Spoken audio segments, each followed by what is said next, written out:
Time now for Michigan's #1 outdoor radio show, Mike Avery's Outdoor Magazine.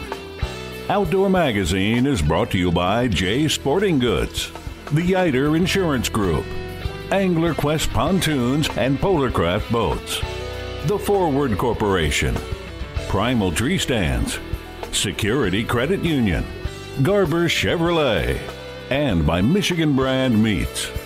Now, here's Mike Avery.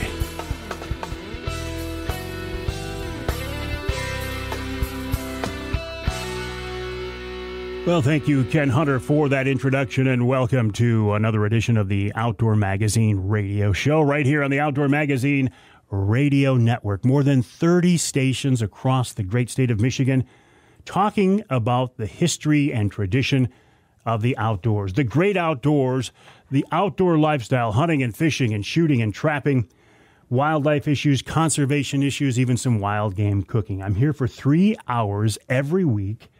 I've been here for years and years and years, and I think, God willing, I've got a few more years ahead of me. It's something I love, right? For those of us who love the outdoors, it is what we do in our spare time. It's what we think about. It's what we plan for. It's what we spend our money on. It's what we schedule our vacation and our days off around. And I am just blessed to be able to do this in some sense as a job. I can talk about the outdoors. And I take advantage of it every opportunity that I get. It's an interesting time here in the studio right now because here in our part of the state, and I live in the central part of the Lower Peninsula, it is indeed starting to feel like springtime. I know if you are hearing my voice in the UP, you're thinking, Avery, you are absolutely nuts. It's still wintertime here, and I get it. But I can only base my world on where I live, and where I live, it's starting to feel like springtime. Daylight saving time this weekend, by the way, too. That's an example of it, right? And speaking of time shifting, we're doing some time shifting in the studio again this week. It's not something that I like to do, but every once in a while, I find myself in a situation where I need to record shows a little bit early. Normally, we record on Wednesday for shows that air that weekend.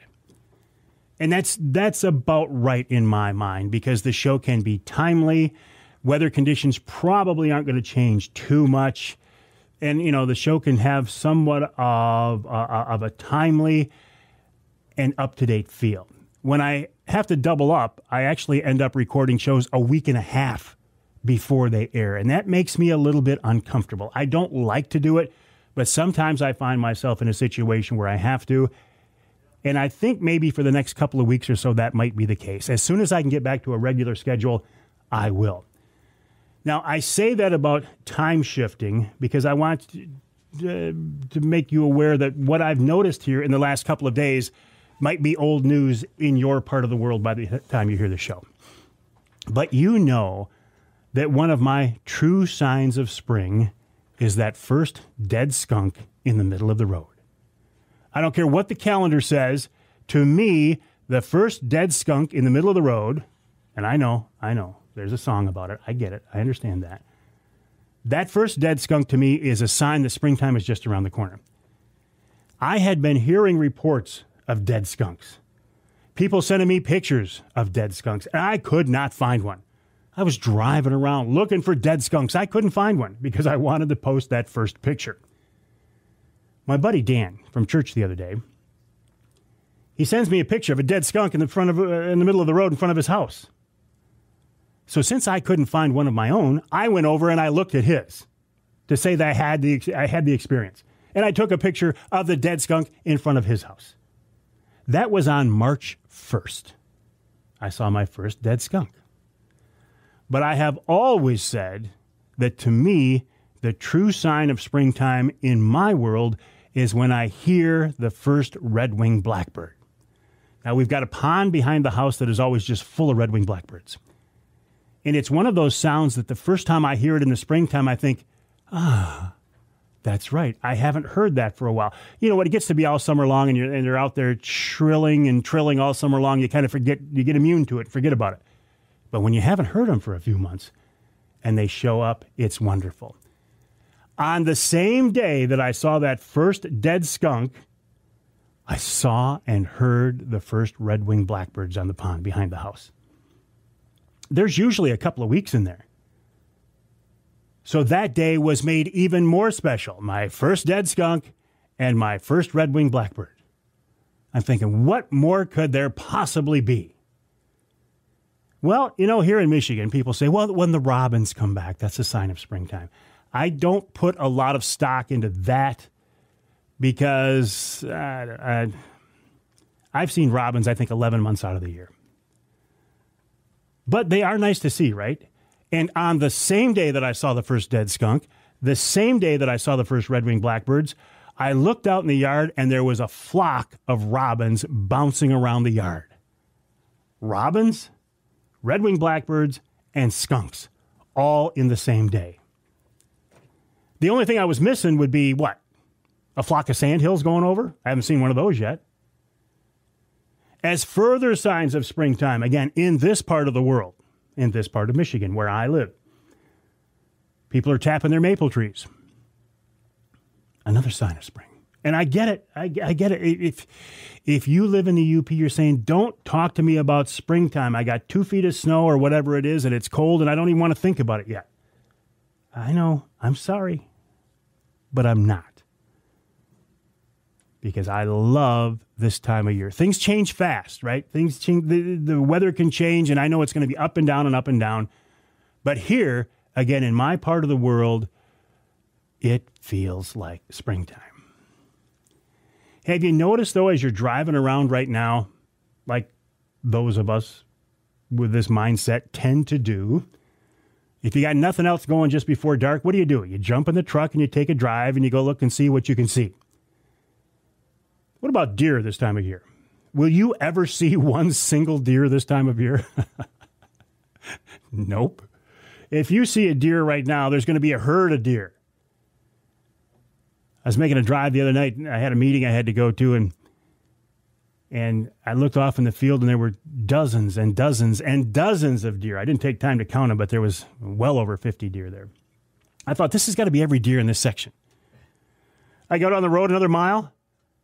Another field, same side of the road, there's another 50 deer. I'm thinking, where do all these critters come from? This has to be every deer in this area. Go down the road a little bit more, and there's a whole bunch of more deer. I don't know where they come from, but they must like being together this time of year. They don't like being loners, I guess. I'm not seeing a lot of turkeys as I drive around, and it's too early to get worried about that. I understand. I do feel like our turkey population in some parts of the state is not what it was a few years ago. Obviously, we still have a healthy, viable, vibrant population. And where you see them now is probably not where they're likely to be come turkey hunting season anyway. So I don't get too worried about that. But I do look forward to seeing that first big tom strutting out in the middle of the field. Haven't seen that yet. So what else is going on? Steelhead. It's March now, right? Steelhead fishing in the rivers. Great month for that. Great month for that. Walleye fishing in the rivers. Remember that in our inland rivers in the state here close early. Great Lakes are open year-round, and connecting waters are open year-round. Do not make the mistake of thinking your favorite walleye river connects to the Great Lakes, so it's a connecting river. That's not the case. Well, my St. Joe River, my Grand, my Muskegon, my Manistee, my Saginaw River, they all connect to the Great Lakes, so they must be connecting rivers, so they must be open year-round. No. Connecting rivers are rivers that connect to Great Lakes, like the St. Mary's, the St. Clair, the Detroit. Those are connecting waters. Those are open year-round. Late season ice fishing. And again, late season, kind of a subjective term. Depends on where you live in our part of the state. Again, where I live, ice fishing is pretty much done. But again, if you live in the UP, you might have a lot more ice fishing. And it's interesting because our state is so big, so large geographically, demographically. But our state is so big, you during these transition months like March and October-ish, November-ish, when conditions are changing, you can't look at our state as one area because conditions can be so different from one to the other. But even in the UP, rest assured, springtime is coming. It's just around the corner. What else? VersaSkins, my friends at VersaSkins, Paul Perrone. If you go to the website versaskins.com, that's versaskins.com, use the promo code Avery30. You can get 30% off on everything on the website. If you want to sign up as a boat captain for the Walleye for Warriors event on Saginaw Bay, June 12th-ish and 13th, 11th and 12th in there somewhere, go to the website walleyesforwarriors.org, walleyesforwarriors.org. Sign up to be a captain, a boat captain like I did. Looking forward to that event. Every Wednesday night, 7 o'clock during Wednesday Night Live, right on through Easter, our friends from Michigan Brand Meats will be giving away an Easter ham. Join us for that. A lot of things going on right now. And it's a great time of year. Time to take a break here in the Outdoor Magazine Show. When we come back, Drew YoungeDyke of the National Wildlife Federation joins me. Then Ben Nielsen of Showspan talking about how they're going to wrap up their outdoor show season this weekend in Grand Rapids. In hour number 2, a guy who single-handedly changed the spearing laws, underwater spearing in Michigan, John Durtka, Shaun McKeon of MUCC, and in hour number 3, Richard P. Smith checks in from the UP, and of course, wild game chef extraordinaire Dave Minar. That's all coming up this week right here on Outdoor Magazine.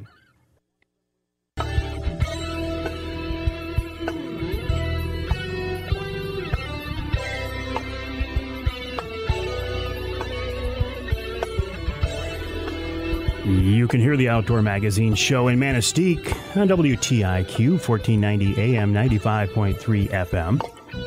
You can hear us in Port Huron on WPHM 1380 AM and in Alpena on WZTK 105.7 FM. Just 3 of our more than 30 Outdoor Magazine affiliate stations. This segment of Outdoor Magazine brought to you by Rapid River Knives. You know, I have a Rapid River knife in my pocket right now, as I always do. A knife is a wonderful, valuable tool, but when you can combine that with something that's also a work of art, something you're proud to use and carry and show off to your buddies, that makes it even better. Or something that you could pass down to the next generation. That's the way I look at my Rapid River knife. Their website is rapidriverknifeworks.com, rapidriverknifeworks.com. I would also strongly encourage you, if you get a chance, to swing by their showroom on US 2 just outside of Rapid River. You're going to be very, very impressed. You can pick out your knife. You can get it engraved there. You can watch them make knives. Maybe if you're lucky, you'll get a chance to talk with Chris Durson, the owner of Rapid River, the man behind the company. Folding knives, fillet knives, skinning knives, kitchen knives. You name it. Handmade by craftsmen in the UP and something you will be proud to carry, as I am as well. RapidRiverKnifeWorks.com, RapidRiverKnifeWorks.com. I want to turn our attention now to a buddy of mine and a guy I have much respect for. His name is Drew YoungeDyke. I first met Drew when he was at MUCC, and he was their Chief Information Officer. And Drew and I worked on several projects together. I found him to be a very interesting guy, a very smart guy, very dedicated guy, hardworking guy. And he eventually moved over from MUCC to the National Wildlife Federation. And that's where he's at these days as he joins us on the end of the Outdoor Magazine phone line. Drew, welcome back. How have you been? I've been really good, Mike. Thanks for having me on. Hey, always a pleasure. Always a pleasure. What's going on in your world right now, Drew? Oh boy, just tying flies, getting ready for fishing season, and trying to make sure all my bass and bluegill and pike boxes are full and ready for it. Not every time, but I see a lot of posts of you these days. Looks like you're getting ready for fly fishing.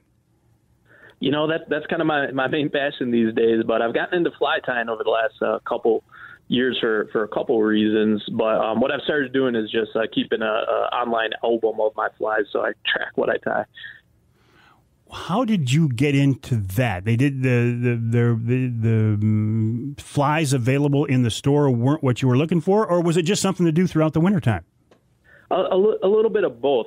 There's amazing flies in the store. In fact, we have some of the best fly tires and fly designers here in Michigan, especially for the warm water, cool water species that I like to fish for, like bass and pike and musky especially too, though I haven't done that yet. But one of the reasons is, one, it was something that I could do. I really like that personal connection of catching a fish on a fly that you tie. The other reason is I wanted to make sure that all my flies were completely non-lead. A lot of flies that I use, like Clouser minnows, have weighted dumbbell eyes. Sometimes those are made out of lead or lead wire. I wanted to make sure that I could tie my ties all with non-lead materials. And actually, just a couple weeks ago, Science published a report on the effects of lead poisoning on bald and golden eagles in America. Turns out they're actually suppressing their population growth. So I want to make sure that I'm not contributing to that as an angler. You know, I actually saw that too, and I was saying on the air here just a couple of weeks ago how happy and proud I was that DDT had worked its way out of the environment, and our eagle population was, in part because of that, no pun intended, soaring right now.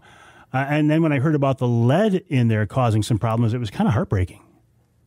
Yeah, you know, part of the reason is because there's so many more eagles out there. They're able to come into contact with the lead that we leave out there, whether it's through sinkers or lost flies or spent ammunition or gut piles. There's just more of them out there, so they're coming into contact with what we leave as hunters and anglers more often than they did a few decades ago. But, you know, there's also an effort afoot, and something I've been promoting for a couple of years is just us as hunters and anglers on our own, individually, voluntarily, using non-lead materials and non-lead ammunition when we can, so that we're not creating headlines like that. That's not a good look for us. It's not a good look. Okay, that's an interesting point. Do we do this because it's a PR move? Or I guess my question is, you know, you got little tiny lead eyes in these flies that you're tying. How much of an impact, how much of a negative impact can that really have, Drew? Cumulatively, we're seeing that up to almost half of bald eagles have lead in their system. So that's just a part of it, right? So it also affects loons, you know, so if you lose it sinks down to the bottom. If it attaches to a fish, eagle eats that fish when it breaks off your line, if you weren't using a steel leader, for instance, on a pike.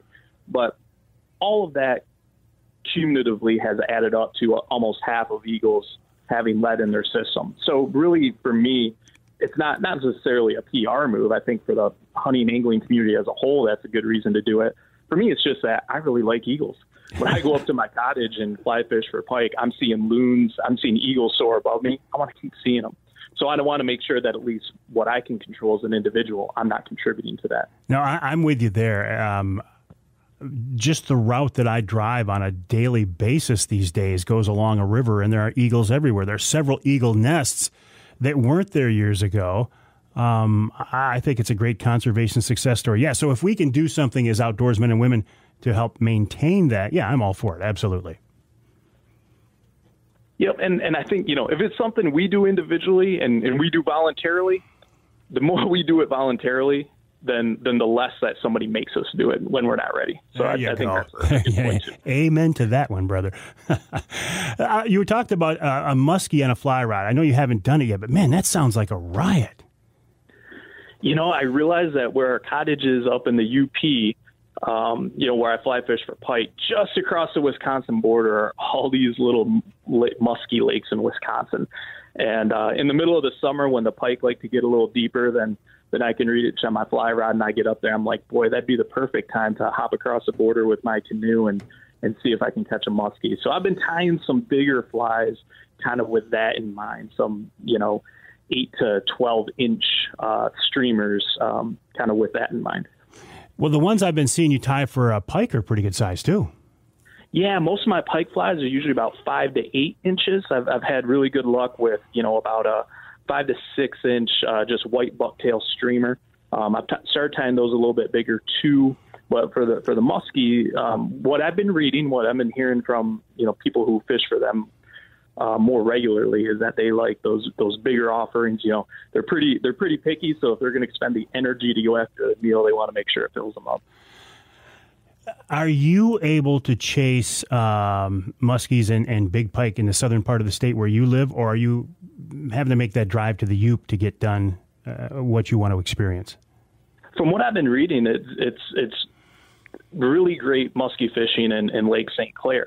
So I think I may try that. It's just that when I'm up at the cabin, that's usually when I actually have time to go out all day and fish. When I'm down here, I've got work and I've got lots of other things going on that keep me from getting out there as much. There's always that work thing, and you throw family in there too, and sometimes it affects our plans. That's right.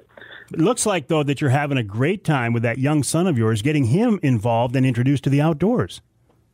That's my primary goal in life, is just raising him. And when I can share my passions with him, that means that that's something that we can do together. It's funny how the things that you do outdoors change. Since he's been born, the things that I gravitate to have changed, because I've started gravitating to things that I feel like I can take him along with me earlier. So I got him a little toddler fishing rod for his birthday, and I've actually been tying up little bluegill flies that I think might work for him, just kind of dropping them off the dock. So I'm hoping I can get him his first fish this summer. Oh, that would be great. And I think it's cool too that you're kind of again, no pun intended, hooked on pike fishing, because I remember it wasn't that many years ago we were out on Saginaw Bay on the Angler Quest trolling for walleye, and if I remember right, you got a pike and you were pretty excited about that. That was kind of the one that flipped my switch, to be honest. I used to not fly fish, but I used to troll for pike with my grandpa when he was alive back when I was in college in the summers. And I really hadn't done any pike fishing until we were out trolling for walleye on Saginaw Bay, me and Tom Lounsbury. And, catching that pike, it was a 28-incher, kept it, cooked it, it just kind of brought me back to that. It reminded me of all the pike in that lake up at the cottage. A couple days after that, I was actually talking to John Cleveland at the Michigan Outdoor Writers Association. Then I told him about that pike, and he was the one who told me about fly fishing for pike. And ever since then, I've kind of been obsessed with it. I really don't even bow hunt much anymore, because that cuts into my fall pike fishing. Well, and that's interesting. John Cleveland of Eppinger, the Daredevil Company, talking about fly fishing. Yeah, I still spin fish for pike, and I'll spin fish for pike off the dock, and usually it's with Daredevil lures, and they still work. Last year I caught a good one on a Daredevil spoon, right off the dock, classic red and white. But yeah, he likes to go up to Canada and fly fish for pike. He's written some articles on it. So yeah, I kind of say, I don't often spin fish for pike, but when I do, I use Eppinger. I want to change topics here a little bit, and we're going to have to take a break here in a minute, so I might interrupt you, but we can continue after the break. One of the things I go to you for is the latest and best information on Asian carp. This is something you and I have discussed many times, the battle on Asian carp, and I've told you my frustration where I feel like sometimes we talk about it and talk about it and talk about it, and nothing happens. Is something happening these days? Yes, and I think last time we talked, Congress had approved the Brandon Road plan. What's happened since then is there's actually some money behind it. It's underway. So about a year ago, Michigan and Illinois came to a MOU. Michigan kicked in $8 of $10 million toward the non-federal sponsor for the pre-construction engineering and the design phase of the Brandon Road project. That's this project in Illinois that will throw a gauntlet of technologies to keep invasive carp from getting into Lake Michigan. So they've been doing the pre-construction engineering and design, testing out these technologies like acoustic deterrence or testing in Tennessee, and it seems to be working. That's what they're going to put into this. Just about a month and a half ago, the Army Corps of Engineers announced that it was taking $226 million of what it got from the infrastructure bill and putting that toward the invasive carp deterrent project at Brandon Road. That's huge. What that means is that funds all the rest of pre-construction and engineering. That fully funds at least up through the first year of construction. So as soon as they're done with the planning, there's no wait, there's no delay. They can get right into building the thing. and start putting in some of those technologies one by one. Hang tight, Drew. We've got to take that break I was talking about. We're talking with Drew YoungeDyke of the National Wildlife Federation, the website nwf.org. If you want to follow Drew on a personal level, Michigan Outside on Instagram. More coming up after the break right here on Outdoor Magazine.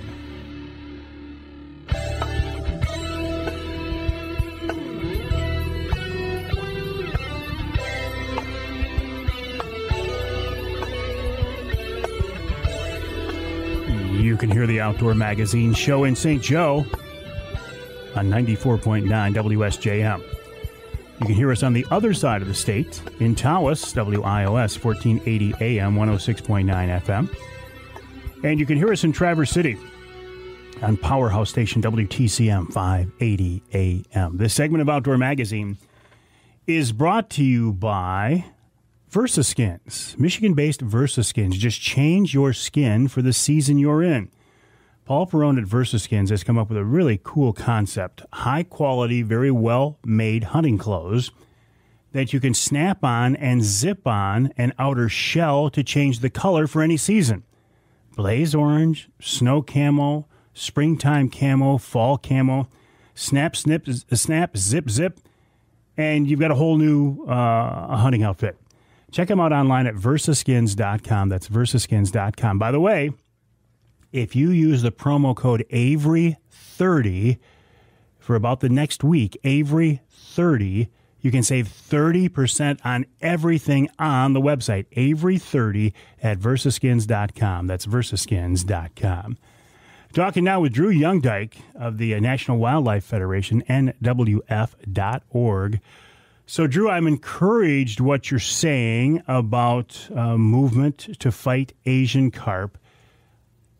I have not been down to the Brandon Road Lock and Dam. If I go there now, what do I see? Is there anything physically there? Are there barriers in place at this point? Right. So the Brandon Road Lock and Dam is an existing lock and dam, but it's made for ship navigation. It's above the Chicago area waterway system, so it's kind of a choke point before that system spreads out and connects to Lake Michigan at multiple points. There are, I think, 3 to 4 existing electric barriers within that whole river system right now. That's a good deterrent, but it's not foolproof, which is why we need this more foolproof one, because we did find fish on the wrong side of that barrier a few times already. They're also fishing them down. If you go to the Brandon Road Lock and Dam, though, it's the lock and dam that's always been there. What they're going to do is rebuild that to be an engineered channel that has an additional electric barrier, an acoustic deterrent where they place sound that repels invasive carp just the same way that it triggers them to jump out of the water. It's going to be water jets, cannons underwater, and then that lock and dam where the ships go into, that's actually going to flush out with new water every time. So it flushes any remaining invasive species that get into that lock back the way they came from.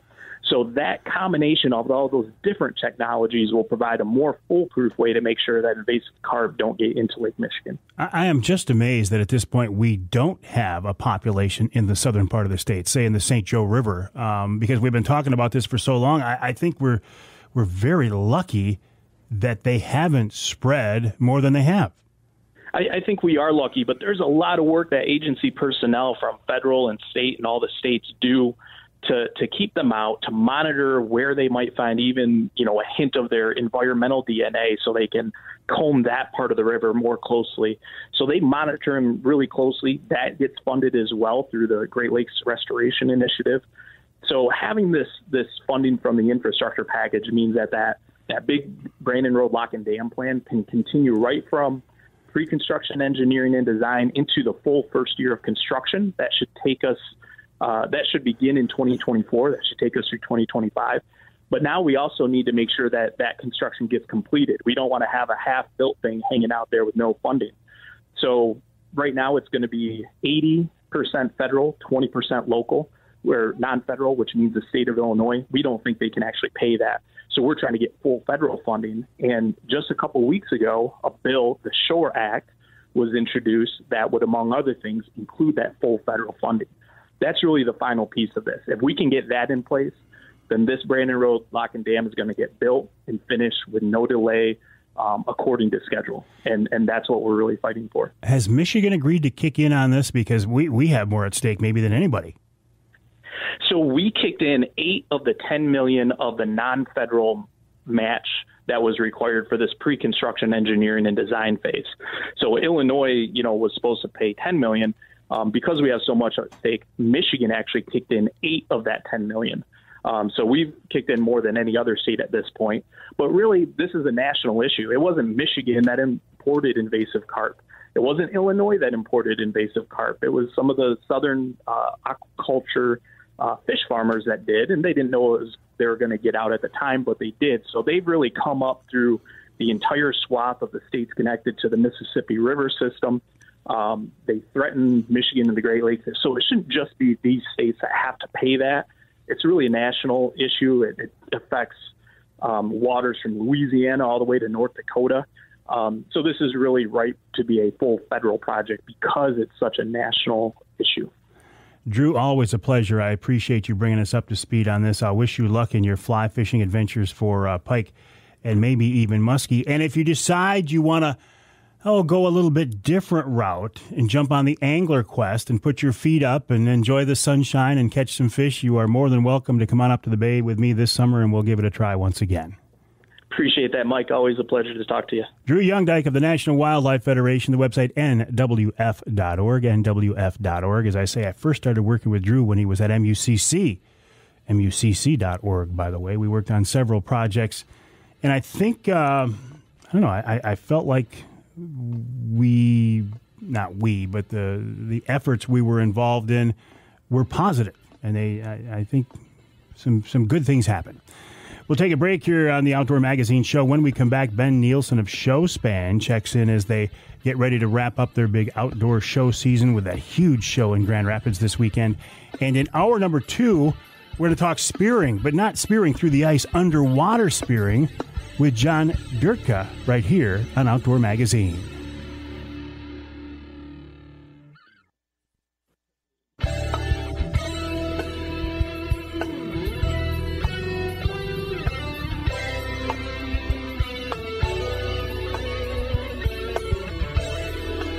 You can hear the Outdoor Magazine Show in Battle Creek on WBCK 95.3 FM. You can hear us in Sheboygan on Big Country Gold, WCBY, AM and FM, 1240 AM, 100.7 FM.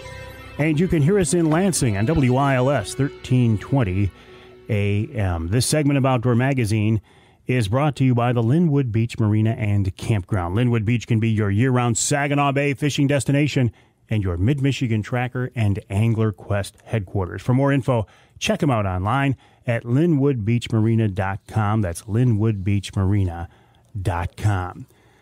I am very excited because this weekend, as you are listening to the Outdoor Magazine Show, is kind of the wrap-up of the Showspan outdoor shows for this season. But it wraps up on the granddaddy of them all in Grand Rapids with a show that is so special to me because I used to go to this show when I used to go with my dad when I was just a kid. And the show is stronger and bigger than ever, and Ben Nielsen of Showspan is one of the reasons for that, and he joins us now on the Outdoor Magazine phone line. Ben, welcome back. Yay, thank you very much. It's great to be back. Always a pleasure. Listen, your shows so far this season have been great. The Outdoor Rama Show looked like it was a great time. Now you're wrapping it all up in Grand Rapids. This is as good as it gets. You're right. You are correct in the granddaddy of them all. And, you were talking about going as a kid. I did the same thing. We're in our 77th year of the Ultimate Sports Show Grand Rapids. So this has been obviously a huge Michigan tradition. We're super excited that it's going on. And, we had a little break there where we didn't get to see everybody. And we've missed everybody and, can't wait to see everybody again. So. And what is the reaction this year on your shows? Can you tell when people walk in the doors like, man, they're so excited to be here. We've missed this. Let's get in the door and enjoy ourselves? There's no doubt. It's a great reminder of, why I do what I do. When I see, the happy looks on everybody's faces, and they're, seeing people they haven't seen in a while, and they're talking about hunting, and they're talking about fishing, and, kids are there going to the trout pond and, seeing all those wonderful things. Really in a great community. There's no doubt about that. And a great spot. I mean, you're there on the banks of the Grand River. You can watch people fish steelhead as you're wandering around the show. It's just really cool. Yeah. Every year it's a little different as far as the timing of that run. And when they're biting, it's hard for me to stay inside the building. There's no doubt. Because I'll see a guy, literally walking down the glass windows on the side fighting a fish, that's a really cool thing to have right there. There's no doubt about that. It is. What about this show sets it apart? I mean, 77 years, that's enough right there. But it's also a big show. It's a huge show. Yeah, it's a gigantic show. Obviously, the emphasis is probably a little bit more on fishing with this time of year. We're getting close to that open water season. So, a lot of different seminars on fishing, hunting as well, but more of them, I would say, on fishing, whether it's Lake Ultimate, our huge lake inside that we're doing seminars on, or the other 4 stages that we have going. There's always a seminar there for everybody, and we try to cover really every topic that you would possibly fish for or hunt for in the state. And you pull in the biggest names in the business. Yeah, absolutely. Kevin Van Dam's here this year. He's about as big as they get, right? And obviously some of the great walleye people that we know, whether it's the Roman Axe or Lance Valentine, these are great guys in our state that really understand our Michigan water too. Boats? Absolutely. So boats has been, kind of a great topic this year. And let's face it, inventory's hard to get, right? Yeah. It's hard to find boats right now. But there's boats at the show. These guys were able to get them. I don't know how much longer that lasts, but they do have inventory, and definitely a great place to come down if you have any interest in a boat and you're thinking about, you want it for this summer especially.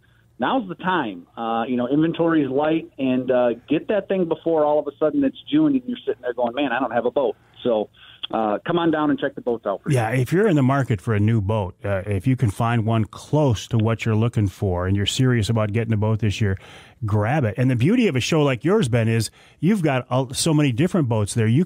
It's the one place where you can compare side by side. Rather than go from dealer to dealer to dealer, you can go to your Ultimate show in Grand Rapids and go from dealer to dealer in one location and check these things out side by side.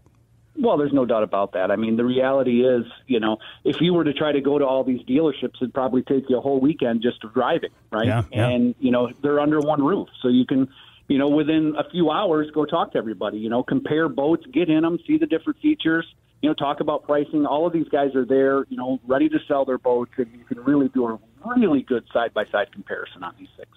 Details on the show, Ben? Absolutely. UltimateSportsShow.com.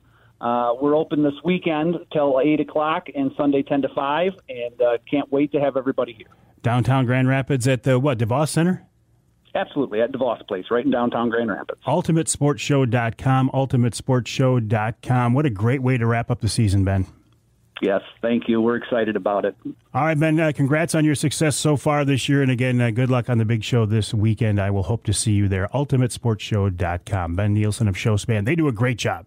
They do an absolutely wonderful job in helping us to celebrate this outdoor lifestyle, this history and tradition that I'm always talking about. What better way to do that? Like in my case, what better way for me personally to do this than to go to this show in Grand Rapids that, again, I went to with my dad when I was a kid. How cool is that? 77 years. UltimateSportsShow.com. We'll take a break for the top of the hour. When we come back, a man who single-handedly changed spearing laws in Michigan. His name is John Durtka. Then we'll talk with Shaun McKeon of MUCC and this week's Ask Avery segment, all coming up in hour number 2 of Outdoor Magazine.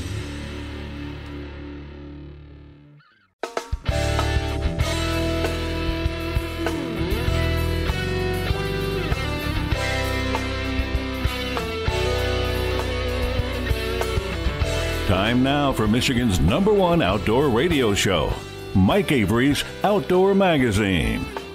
Outdoor Magazine is brought to you by Jay Sporting Goods, the Yider Insurance Group, Angler Quest Pontoons and Polarcraft Boats, The Forward Corporation, Primal Tree Stands, Security Credit Union, Garber Chevrolet, and by Michigan Brand Meats.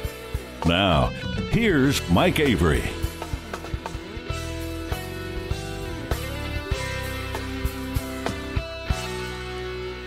Well, thank you, Ken Hunter, for that introduction, and welcome to hour number 2 of this week's Outdoor Magazine radio show right here on the Outdoor Magazine Radio Network, heard on more than 30 radio stations across the great state of Michigan. And I say that, as always, because Outdoor Magazine Radio is first and foremost a radio show. It is recorded, produced, distributed as a radio show. Yes, it's also made available as a podcast, but I think the best way to listen, if you can, is on your local AM or FM station. You get your local news, weather, sports, even your local commercials. Maybe there's a sale. Maybe there's an ad you want to take advantage of. Plus, the broadcast stations, the radio shows, get the content before the podcast version of the radio show is uploaded. And I will never, ever, ever, ever, ever, ever, ever, ever use the term dropped. Oh, the podcast dropped. Podcasts don't drop. The podcast gets uploaded. But the radio show is available before the podcast is uploaded. But isn't it nice to know there is a podcast version of the radio show if your local station doesn't carry all 3 hours? Yes, this is a 3-hour weekly show. Or if you live in some part of our state not covered by the broadcast signal. It's nice to know there's a podcast out there. And actually, the podcast numbers, the downloads have been growing like crazy. I don't know what it is, but this last month it's grown exponentially. So thank you for that. You can hear the podcast version of the Outdoor Magazine radio show on my website, MikeAveryOutdoors.com, on my Mike Avery Outdoors Facebook page. It's on all the other outlets, Amazon Music, Audible. It's on the social media feeds, Twitter, LinkedIn, iTunes, Google Play, Spotify, SoundCloud, the whole gamut. Odyssey, even on YouTube. Yes, I put a version of the radio show on YouTube, and people watch it. They listen to it. Speaking of podcasts, and I love podcasts. Don't get me wrong. I love podcasting. I think it's a very, very exciting way to reach people. And I also do monthly podcasts for Offshore Tackle, Angler Quest Boats, Primal Tree Stands, and Polarcraft Boats as well. So you might want to check those out. You can find them at offshoretackle.com, anglerquestpontoons.com, primaltreestands.com, and polarcraft.com. But regardless of how you are hearing my voice, when you are listening to my voice, thank you. I do appreciate it. Lots of different content out there these days. Lots of different YouTube videos and radio shows and podcasts and TV and all these things vying for your attention. And the fact that you're hearing my voice right now means a lot, and I do appreciate it. One more programming note here again. Once again this week, we are doing some time shifting. It's not my preferred way to do things, but sometimes we have to. So we're actually recording a show a little bit earlier than normal, about a week and a half before you actually hear it on your local radio station. So again, I bring that up because if something happens in the outdoors, some big outdoor news, and I'm not talking about it, it's because it hasn't happened yet as we are here in the studio, and I apologize for that. Hopefully in the next couple of weeks or so, we can get back on a more regular schedule. I am excited, though, because here this week as we're in the studio, this past week, 3 major things have happened. I saw my first dead skunk in the road, true sign of spring, and then on that same day, the red-winged blackbirds returned to the pond behind the house. I heard that sound, something I haven't heard in months. A flock of robins swooped in on the yard. All signs of spring. And isn't that nice? Now, I know. I get it. I live in the central part of the Lower Peninsula. And if you're listening in the UP, you're thinking, Avery, you're crazy. It's not springtime yet, and I get it. But it's coming. All of these things are a sign that it is coming, and I think that's wonderful. My kickoff guest here, this second hour of the show, is a guy I find very, very interesting. I personally have not met him yet, but I've been following his activities online. His name is John Durtka, and he is the guy who I will say single-handedly is responsible for changing spearing laws in Michigan. And I'm not talking about, the old time-honored tradition of pike spearing, where you cut a big hole in the ice and you wait for a pike to swim through and you drop a spear in it. I'm talking about, the kind you might see in saltwater, where people getting in the water with a spear gun and swimming up on fish and spearing them. Yes, that is a thing here in Michigan. And there are now laws on the books to make it possible and to regulate it. And John Durtka is the guy who made it happen. You can follow him, say on Instagram. He's purely MI Spearfishing. He's all over online because he's been so active, and I really wanted to get him on the show to talk more about that. Hey, John, first of all, welcome to the show. How are you? I'm great. Thanks for having me, Mike. Appreciate it. Well, listen, it's a real pleasure. I have much respect for people who have done what you have. You have a passion, you had an idea, and you worked hard, and you made it happen. And now spearfishing is a thing here in Michigan. Isn't that crazy? That's awesome to hear. It didn't feel real until I seen the digest just the other day. The DNR posted it, and I seen it in there, and I was like, it's crazy. From 2019 now to current day, it finally came to fruition. Well, give me the short version of how this happened, if you would. Okay, so my brother did a spearfishing tournament with the under our Michigan Spearfishing Association, posted on Facebook. I seen him do it. I was like, dude, I want to do that. He took me out, and I instantly fell in love with it. And I was like, all right, cool.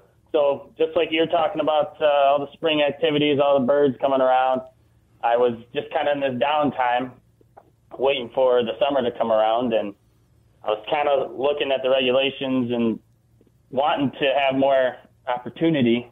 And like I said, I kind of know that as an angler, as a hook and line angler, I can harvest pike and walleye and lake trout and salmon, all these other different fish pretty much year-round on the Great Lakes. But I was like, why can't we do this with a spear gun? So I kind of just looked up how to change the regulations, and the NRC has monthly meetings, and you are allowed as any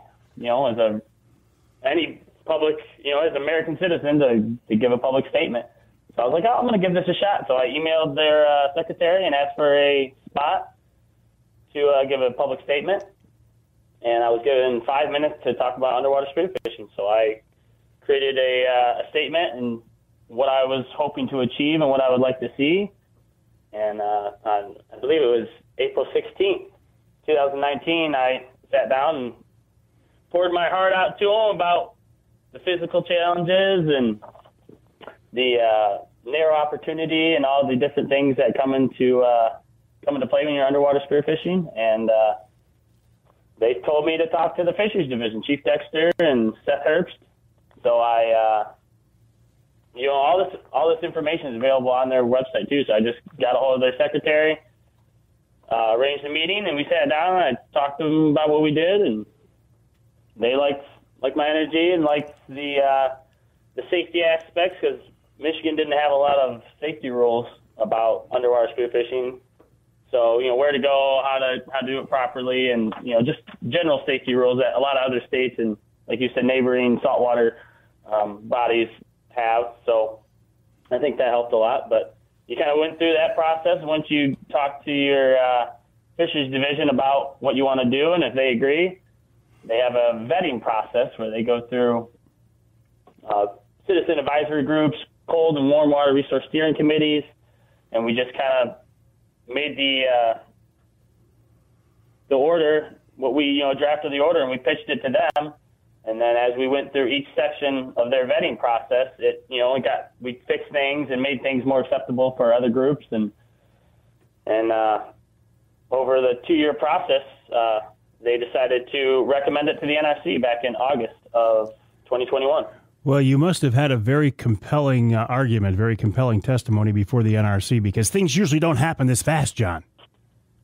No, I wouldn't know. It's my first time ever doing that. But I thought it was kind of slow, but COVID happened all right in the beginning of it, so it kind of slowed that up a little bit. But I'm just glad it got done as quick as it did.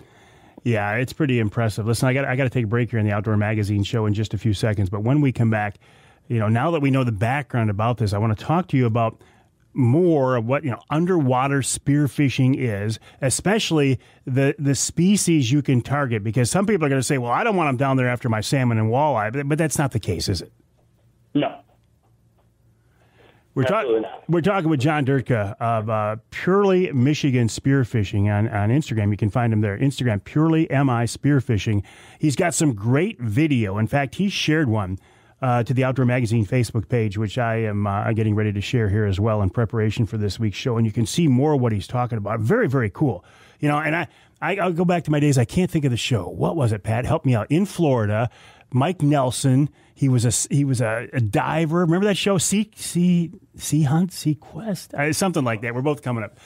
But I think about that, and then you bring it back here to Michigan. How cool is that to dive in our waters here in Michigan? Is it a Great Lakes thing only? Is it an inland lake as well? I don't know.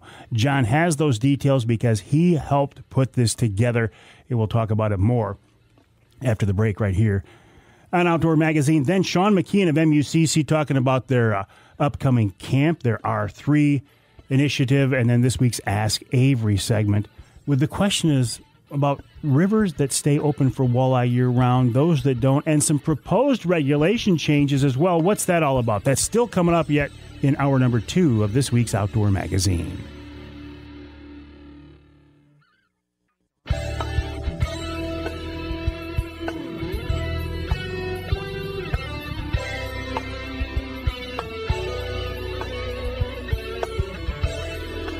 You can hear the Outdoor Magazine show in Carroll at WKYO 1360 AM and WIDL 92.1 FM. You can hear us in Flint on Sports Extra 1330 WTRX. And you can hear us in Houghton Lake on 98.5 WUPS. This segment of Outdoor Magazine is brought to you by MUCC's On the Ground program. OTG is a program to improve habitat for fish and wildlife across the state. For details, check out the Michigan United Conservation Club's website, MUCC.org. That's MUCC.org. If you want to save 25% on signing up to become an MUCC member, use the promo code Mike, all caps MIKE, and take advantage of that discount. We're talking now with John Durtka. John is a guy who is an underwater spear fisherman here in Michigan, and he took the initiative to get involved in the system, and I think he's a great example of what happens when a person decides to do something. He worked his way through the process in front of the NRC and the DNR, and now there are spearfishing laws on the books because of John Durtka. You can find him online at Purely Michigan Spearfishing. John, let's talk about this. Underwater spearfishing. Again, this is not sitting at the surface and dropping a spear through the ice. You're actually going in the water with these fish and chasing them down that way, right? Correct. Got to be fully submerged in order to harvest fish. Oh, so you can't just cruise along the surface? Correct. Now, what's the thinking there, John? Maintain fair chase and any fish that might be vulnerable in shallow water. That was a big concern for a lot of people during the Warm and Cold Water Resource Steering Committees. They're worried about, like you said, just floating around in shallow water and shooting fish. So we wanted to make sure one of the ways we could maintain that fair chase was to make sure that they were fully submerged. So you need about 6 feet of water or so to be able to do that, generally speaking. So are you guys using tanks, or are you going down and just holding your breath? Yeah, so this is one of the another reason we got rid of artificial breathing devices such as scuba and rebreather is to maintain that fair chase. So you can't just drop down in 80 feet of water and on a big school of fish and just shoot them until you're done with your limit or something like that. They just wanted to maintain that fair chase. I see. Well, that makes sense. So what are your targets? What types of fish can you spear? So when I first got involved, you're looking at basically anything you can bowfish for. Bullhead, carp, catfish, bowfin, long-nosed gar, suckers, those kind. Generally speaking, those kinds. The new regulations are specific to the Great Lakes, no rivers or connecting waters, and they're specific to Lake Michigan, south of the southernmost pier in Grand Haven, and then Lake Huron, water south of the southernmost pier from Thunder Bay, extending down to the mouth of St. Clair River, or the Fort Gratiot Lighthouse.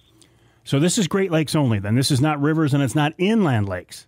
Correct. Now, here's a stipulation, right? So we still have the normal open all year for spear, bow, crossbow on all waters except the designated lake trout lakes and trout streams for all those species I just listed. So you can still do those activities, but if you're looking to target the lake trout, the northern pike, or the walleye, those are only available for underwater spearfishing in the 2 locations I just listed.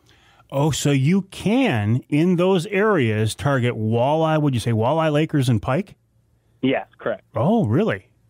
Yep. But in your videos, and maybe these videos I've seen online were before this new regulations, I've seen you pass a school of walleye swimming in front of you and target something else. Correct. Yep, that's still totally allowed. You're still allowed to fish in those areas and stuff like that. Those species are only available in those specific areas. Then is your limit the same as it would be for hook and line angler? Correct. They're going to be, the lake trout will be in the same management units, and those regulations and bag limits and size limits will still apply. I can't believe there are that many of you folks out there yet at this point. I mean, it's not going to have a biological impact, and if you're following the same rules as the hook and line angler, it's not going to matter anyway. But how big is this sport, John? So last year, we have a group, Michigan Spearfishing Association, and there's another online group called Michigan Freedivers and Spearos. And between those 2 groups, they were holding strong at maybe 400 people. Really? Yeah. So those are, just like family members, whatever. As far as like actual people who actually participated, I mean, maybe 150, 200 people as of last year. Like, we had a tournament in 2019. We had 26 people show up. And then there's some people in the UP, we're pretty scattered. And so I kind of artificially inflated that number to around 200. That's what I was telling the NRC and the fisheries division. That's what I told them. That was my best guess personally. Mm-hmm.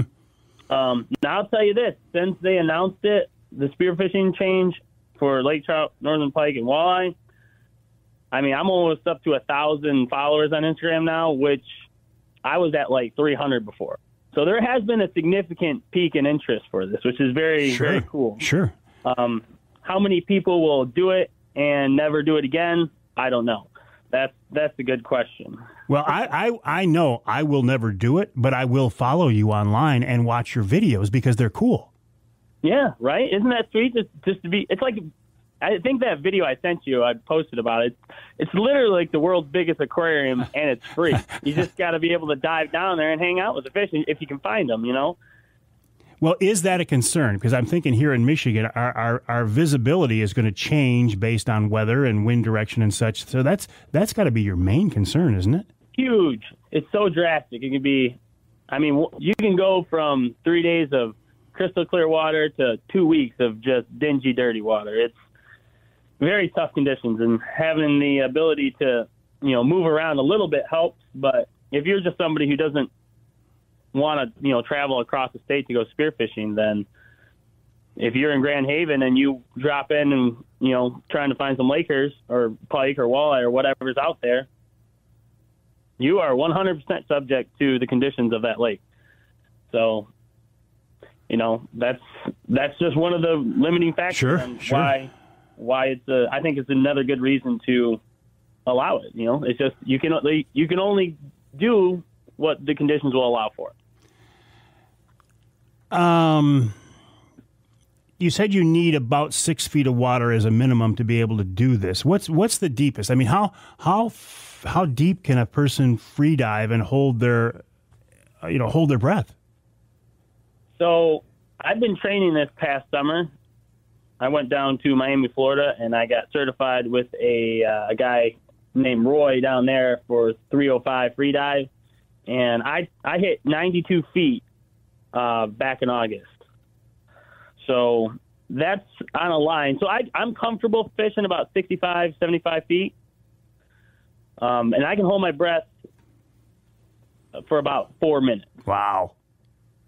That's pretty impressive.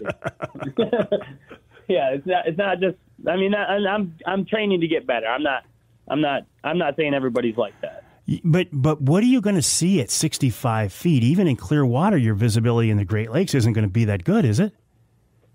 The deepest I've dove in the Great Lakes was in Thunder Bay on some shipwrecks up there, and that was about 45 feet. And in Thunder Bay, it's pretty clear. Petoskey, pretty clear. You can see a good way, especially in Lake Huron. You get a couple real calm days. I mean, I've heard stories from the fishermen, the guys in the boats, charter captains. They're like, oh yeah, we can see Lakers in 65 feet of water from the boat. So what's your gear like? What is your spear gun? How is it set up? Say that again. Your spear gun, your spear. How is it set up? What's it look like? Okay, so I just bought a new one just because I've been going down to the saltwater a little bit more. But mine is about 110 centimeters long. It has a double wrap on the line. So according to regulations, you have to have your spear attached to your spear gun by a line not exceeding 20 feet. So I have that hooked up to there, and it has two bands on it, two rubber-propelled bands that you will actually load onto the spear. And that's all I got. That's as simple as it gets. So you're limited to 20 feet. Could you shoot a fish at 20 feet, or is that beyond? That's very. If you had a really, really big, like a big blue water gun, you could shoot 20 feet. For like tuna and stuff like that in the ocean, they have like 4 bands and these massive guns that can probably shoot 20 feet. Mm-hmm. Most of the time for us, you're looking about 12, 15 feet is about the maximum range you're going to be able to penetrate a fish to get a good holding shot on it. All right, so a stupid question. No stupid questions, Mike. Well, I appreciate you saying that because I'm my frame of reference is going after these fish from a boat from above. You drop down in the water at their level. Do you have to sneak up on them, or when you're in the water with them, are they not scared by you? So, yes, this is underwater hunting. That's all it is. Just like bow hunting, it's just underwater. Okay, so you do. So in some of my videos, you'll see me. The fish, when they see you, they don't know what to think about you, right? They're like, what's this thing? And especially if you start swimming at them with intent, they can see you coming at them like a predator. They're gone. And I have hundreds of videos that show that. What you don't see in a lot of those videos is I kind of lay on the bottom, and I'll throw up some dust, throw up some sand, rattle some rocks together, move my hands, try and create something that piques their curiosity. And usually, if I can do something, lay still and kind of gain their curiosity, gain their trust, if you will, that's when they'll come in and check me out. I've seen in one of your videos where you're moving your fingers. It's almost like you're trying to call the fish in. What's that about? That's exactly. I'm just anything to gain their curiosity. Ooh, that could, just like maybe like a wounded fish or something like that, a minnow, just like you would do when you're bass fishing, like a wacky rig worm or something like that. Just something that might get that anxiety off their mind. Be like, ooh, that might be food over there. That's just something I'm trying. I make noise like a croaking noise too, because drum make a weird kind of grunting sound. Mm-hmm. So I'll make that grunting sound too. Just anything to try and bring them in. Can you hear that? That's interesting because when you bring a sheephead up on into the boat, they'll croak. Do they make that sound routinely underwater? Do you hear that? After I shoot them is when I hear it the most. I don't think I've ever heard one croaking when I've just been down there swimming around. Usually after I shoot them, when they try to swim away, that's when they start making a lot of that grunting and croaking sound. John, this is so cool, and I am so glad that you worked to bring this to the forefront. It's in the regulations for the new season for 2022, and John Durtka is the guy that you can thank for this. John, I'm going to enjoy following you throughout the season at Purely Michigan Spearfishing, and I would encourage others to check you out as well. Congrats and good luck. Have fun. Thank you very much, Mike. John Durtka, the guy who is making underwater spearfishing much more mainstream here in Michigan. How cool is that? We'll take a break. When we come back, Shaun McKeon of MUCC checks in with us right here on Outdoor Magazine.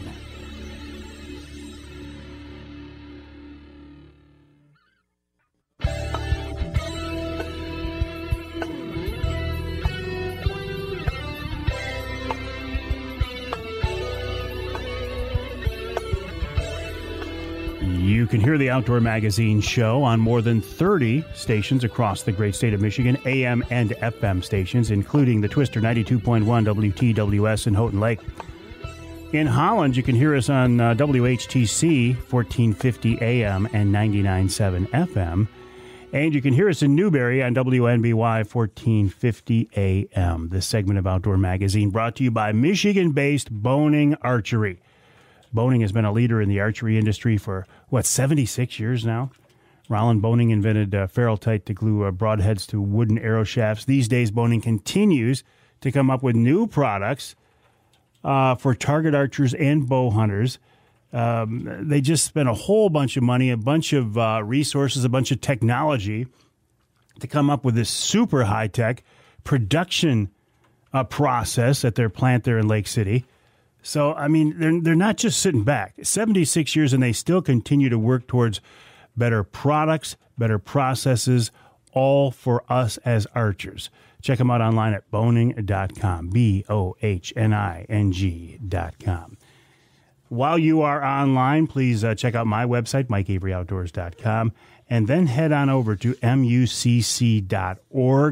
That's the website of the Michigan United Conservation Clubs. Lots of great information on there, including info about their camp coming up this summer. Shaun McKeon is the education director for MUCC, and he's with us now on the Outdoor Magazine phone line. Shaun, welcome back. How are you? Doing well, Mike. How are you? I'm doing real good. Always a pleasure to talk with you. And it's getting to be a busy time of year for you now, too, isn't it? Yeah, absolutely. It's show season, so we're at a lot of the indoor shows, but it's also, more importantly, looking towards the summer, and it's camp season's on the horizon. So we're doing a lot of recruiting, both for staff and campers right now. Remind me, you had to take last year off because of COVID? Yeah, so 2020, our camp was closed because of COVID, so we did at-home programming for about 150 kids. So we created the camp curriculum that they could do at their own homes because they couldn't come to us. 2021, we ran a day camp program for a few weeks during the season, but we had some staffing issues, so we had to close halfway through the season. So this year, 2022, we're hoping to kind of get back to that traditional overnight program that we run and kind of go and get back to who we are and what we like to do out there. And you need people to help with this, though, right?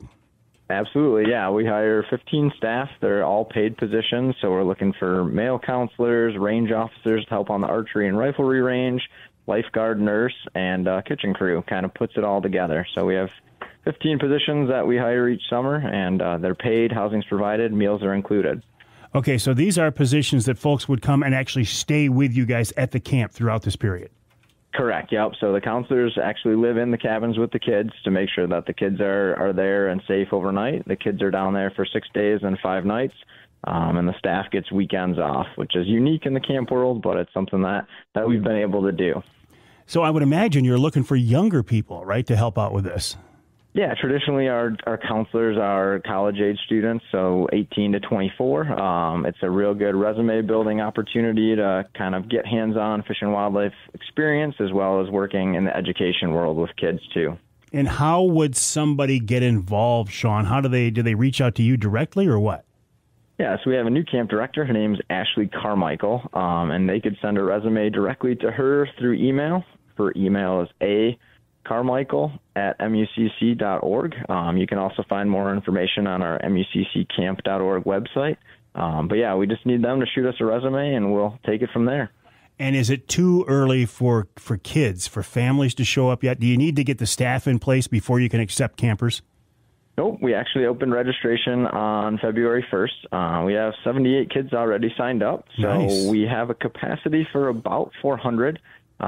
Like I said, we'll be running 6 weeks of camp this summer, so it runs from the middle of June, looks like June 26th through August 12th. So different groups of kids each week come down and learn about fishing, archery, riflery, canoeing, kayaking, wilderness survival, fur harvesting, all kinds of things that they can do when they leave camp out in the outdoors in Michigan. 400 kids. Won't that be wonderful when this summer, hopefully, you can get everything back to normal and get back to full capacity?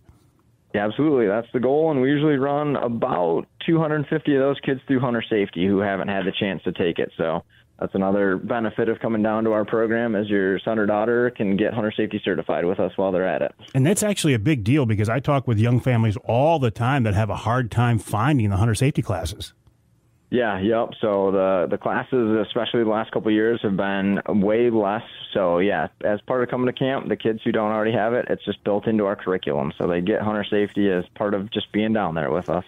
Real quick, Shaun, before I let you go, I know that you are the MUCC R3 person, the expert. What does that mean? Remind me what R3 is. Yeah, so I serve on a recruitment, retention, and reactivation committee with the state. It's MUCC, the state of Michigan, Turkey Federation, and Pheasants Forever primarily. Recruitment, what's the other two? Retention and reactivation. Okay, so recruitment, bringing people in, retention, getting them involved in the lifestyle, and then keeping them, and the reactivation's especially interesting, what? Bringing people back into the fold who may have wandered off. Yeah, inviting people who may have lapsed or who had gone through kind of some life changes, inviting them back into the outdoors to try to get them, whether it's into a new sport, maybe they're a deer hunter and we're trying to get them into turkeys or something like that, or just kind of going from somewhere who used to hunt and then maybe they lost some land or had friends who don't hunt anymore and kind of bringing them back into the hunting and angling community. Wonderful. Great goals. All right, Shaun, appreciate you joining us. Thanks for the info on the camp and good luck on all the R3 activities. Appreciate your time. Yep, thanks a lot, Mike. Shaun McKeon of MUCC, the website MUCC.org, MUCC.org. Just a reminder, if you want to save 25% on signing up to become an MUCC member, use the promo code Mike, M-I-K-E, all caps, and save 25%. We'll take a break here in the Outdoor Magazine Show. When we come back, this week's Ask Avery segment right here on Outdoor Magazine.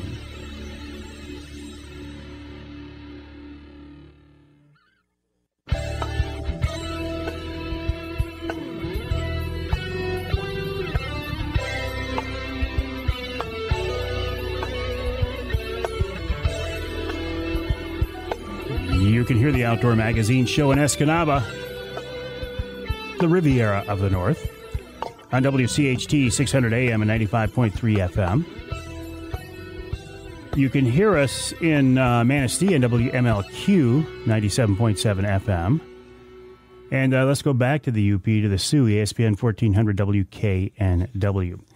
The Ask Avery segment is brought to you each week by my friends from Security Credit Union. Security Credit Union loves to work with outdoorsmen and women, and they can help you with your next outdoor adventure. Check them out online at securitycu.org. That's securitycu.org. The way the Ask Avery segment works, you know this by now, but I'll give you a quick reminder. If you have something that you would like to learn more about, you can send me an email to Mike at MikeAveryOutdoors.com, Mike at MikeAveryOutdoors.com.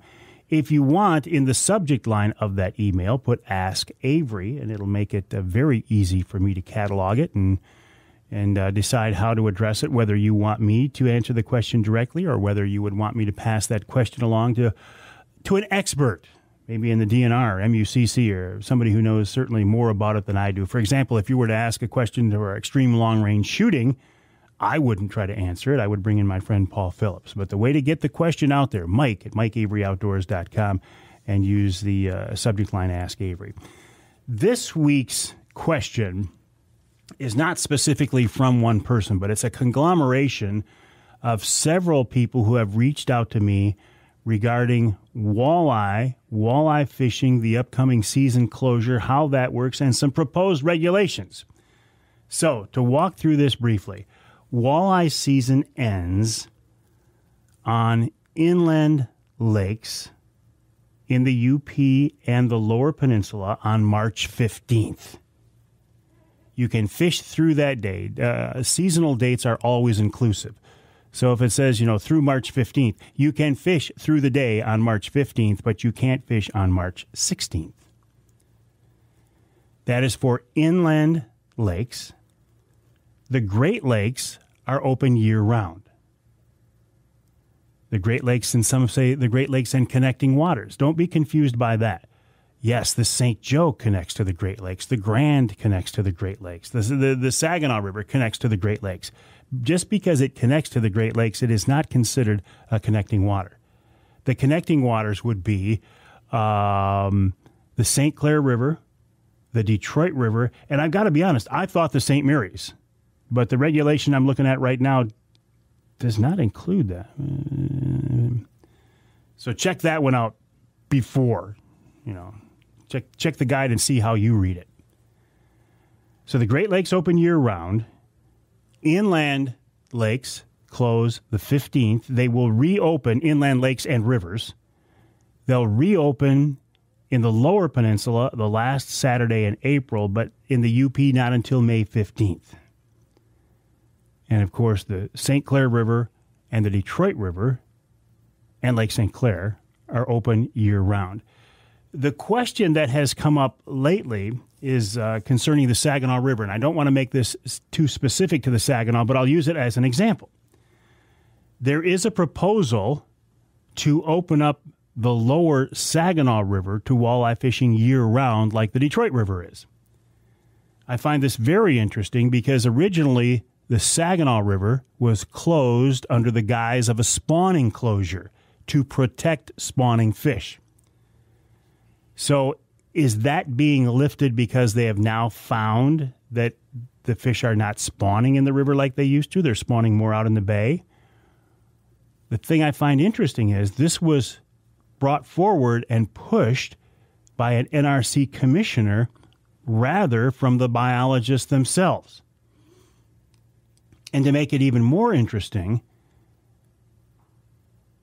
this would normally go into effect in 2022, like the new steelhead regulations, right? The new steelhead regulations and that lower Saginaw River opener were approved at the same time. The steelhead regulations, being going back to one fish on many West Michigan streams, that went into effect this year for 2022. The walleye closure on the lower Saginaw River isn't slated to go into effect until next year. From the outside, it looks like to me because they're not sold on that being the right move. So they decided to put it off for a year and try to get some more information. Is that because we didn't follow the process? Because it wasn't brought forward by the fisheries biologists, by the experts? Because it was brought forward by an NRC commissioner and they don't have the confidence that it's the right thing to do, so they pushed it back a year? You know, we keep going back to the Sound Scientific Wildlife Management, Proposal G, the ballot initiative, and now social science. I'm trying to find somebody who is willing to talk with me on the air, who can explain this to me and has the guts to talk about the role of social science in wildlife management.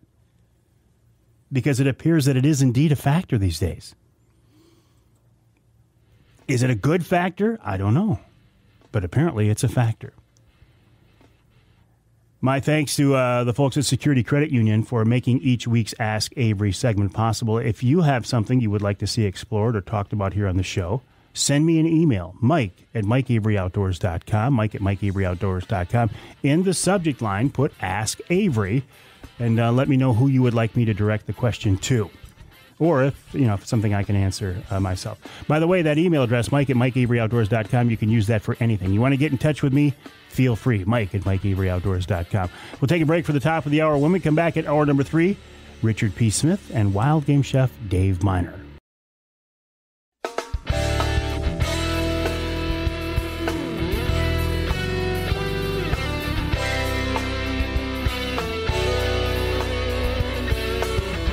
Time now for Michigan's #1 outdoor radio show, Mike Avery's Outdoor Magazine.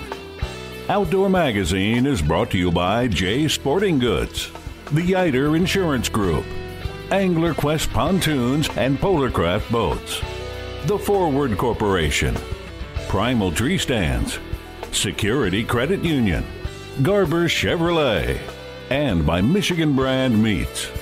Now, here's Mike Avery.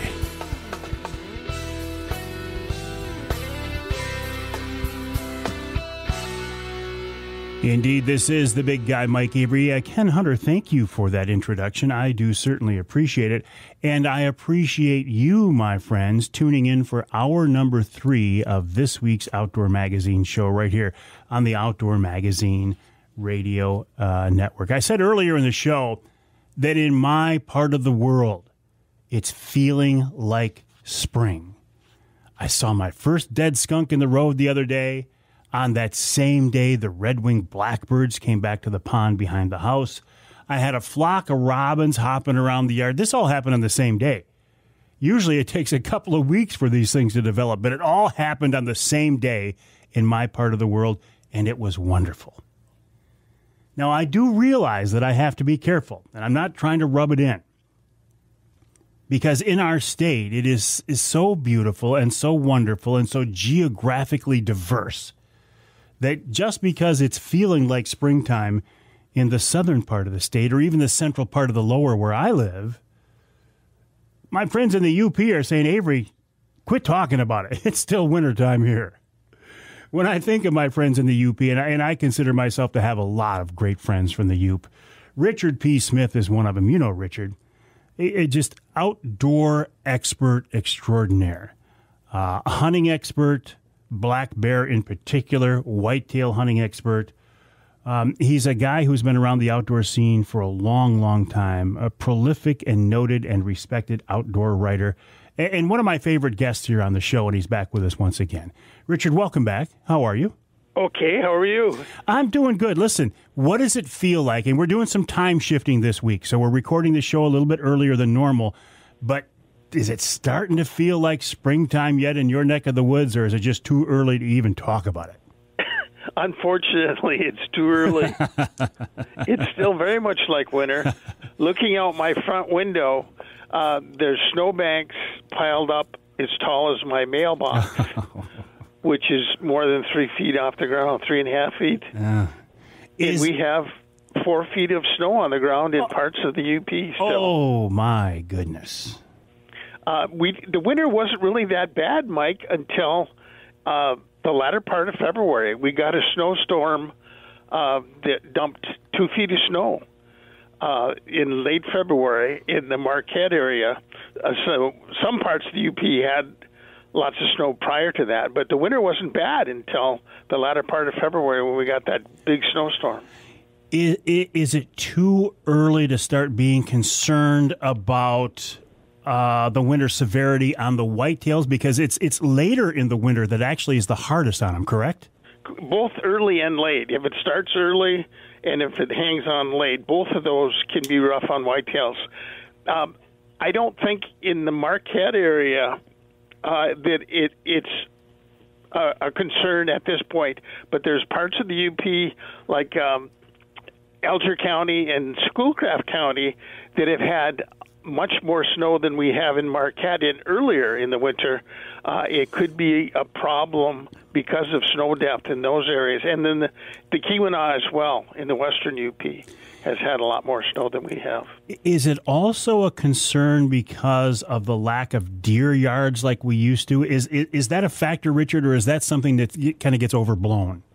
Well, what the concern is, we still have the same deer yards for the most part. The concern is that the carrying capacity of those deer yards is much lower than it used to be because of trying to carry too many deer through severe winters previously that have, before those deer died during those severe winters, they ate as much as they could, damaging the winter habitat severely. So the habitat isn't capable of carrying as many deer as it used to. But everybody, I mean, every deer hunter wants to see more deer, right? Yeah. But by trying to carry too many through the winter is a false sense of having those animals for the fall. If you try and carry too many through the winter claims some of those that won't be available for the following year. So it's more important from UP deer management to harvest as many deer as possible during the fall prior to winter, and it increases the chances of those deer that are remaining of surviving then. And UP deer management is a whole different ball game than downstate because we, for the most part, don't get winter kill down here. We've got farm fields that the deer can go, feed in all winter long. Yet where you guys are, it becomes a life and death situation in many cases. Yes, when we have a deep snow for long periods of time and cold weather combined, it can take a major toll on our deer.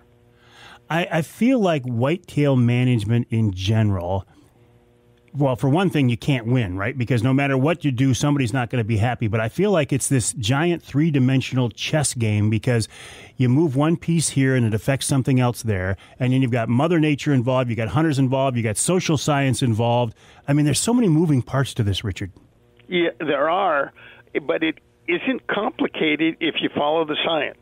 If you use the biological science, the known facts to manage whitetails, it isn't that difficult.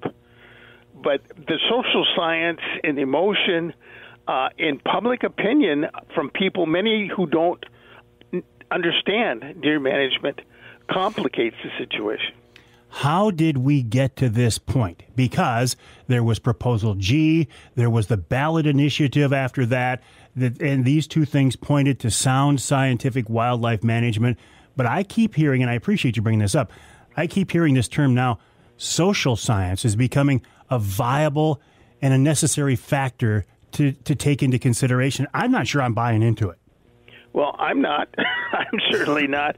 It has resulted in mismanagement of the UP deer population big time, to the point, like I explained earlier, when you try and protect too many deer from hunters with the thought that they'll be there for the following year, it is a false perception and results in, the bottom line, you end up with fewer deer by trying to do that.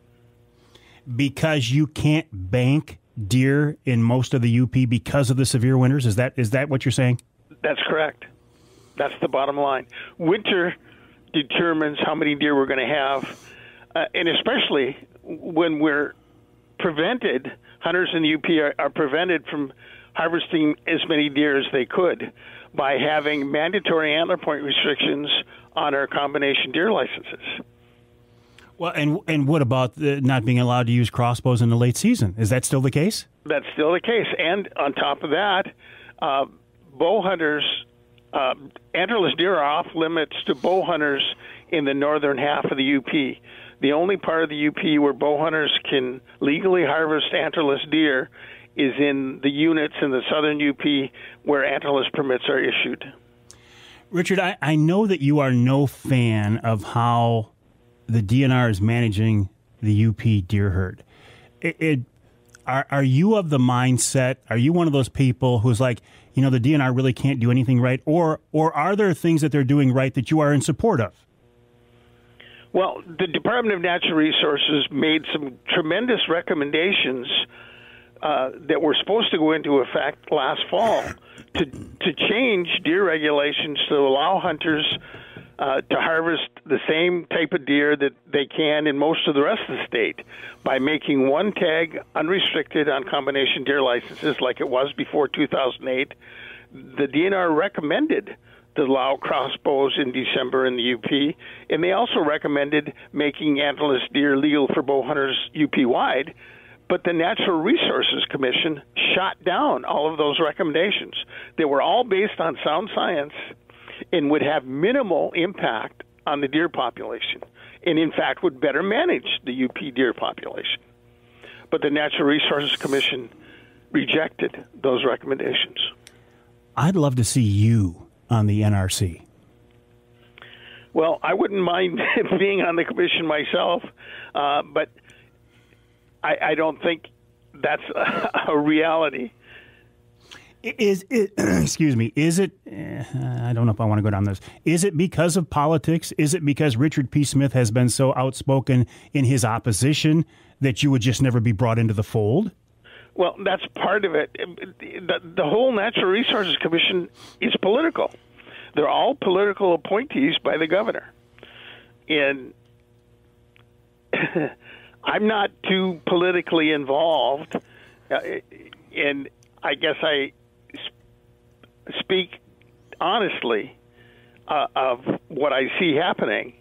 And because of that, and also because I filed a legal action to appeal the decisions made by the Natural Resources Commission, not I, a group I formed filed legal action.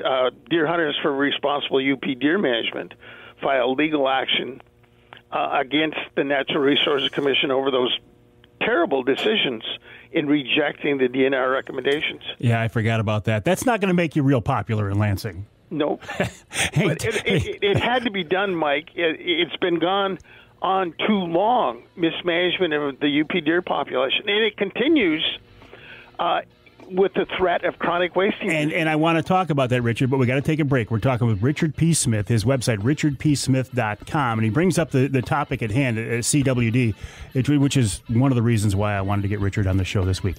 richardpsmith.com is the website, richardpsmith.com. More with Richard P. after the break right here on Outdoor Magazine.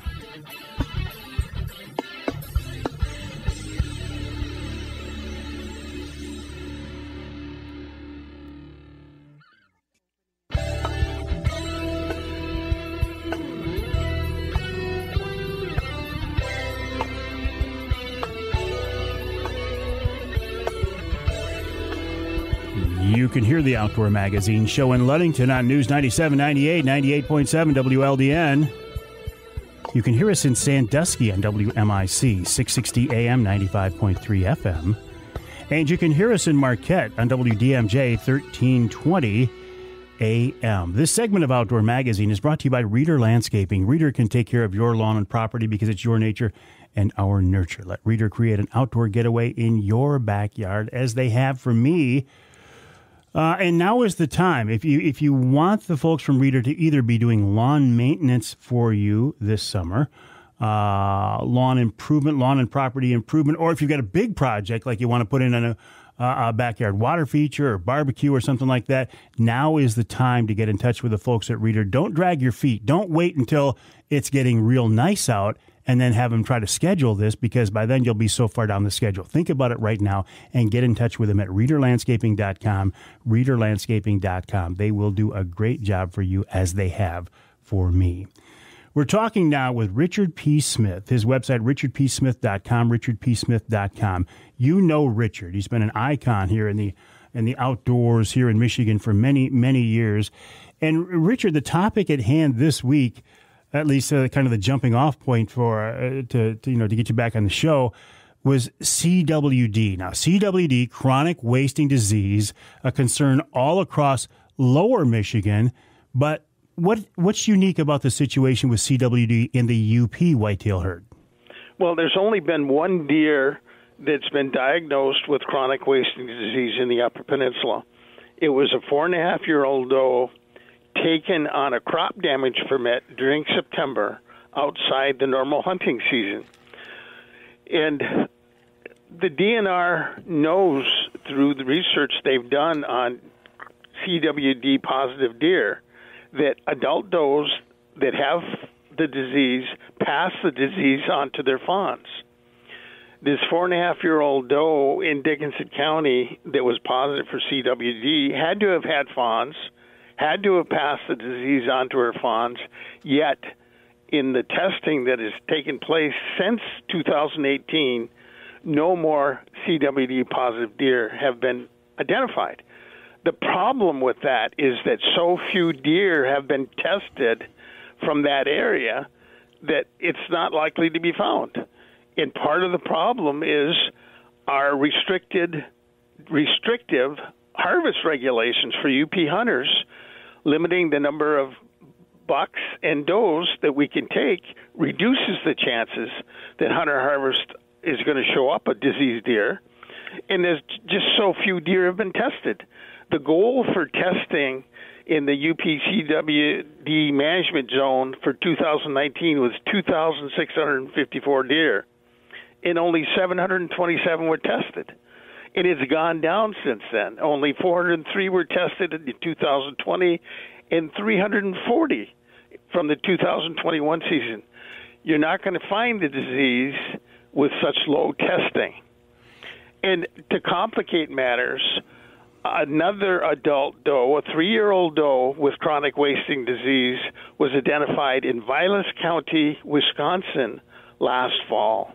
And that deer was also taken on a crop damage permit. 15 miles from the UP border, bordering Gogebic and Iron counties.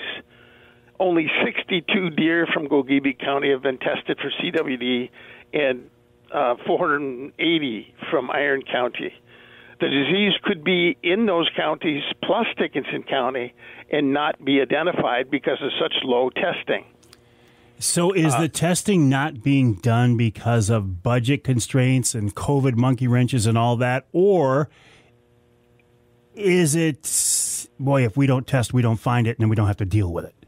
Well, that's part of it.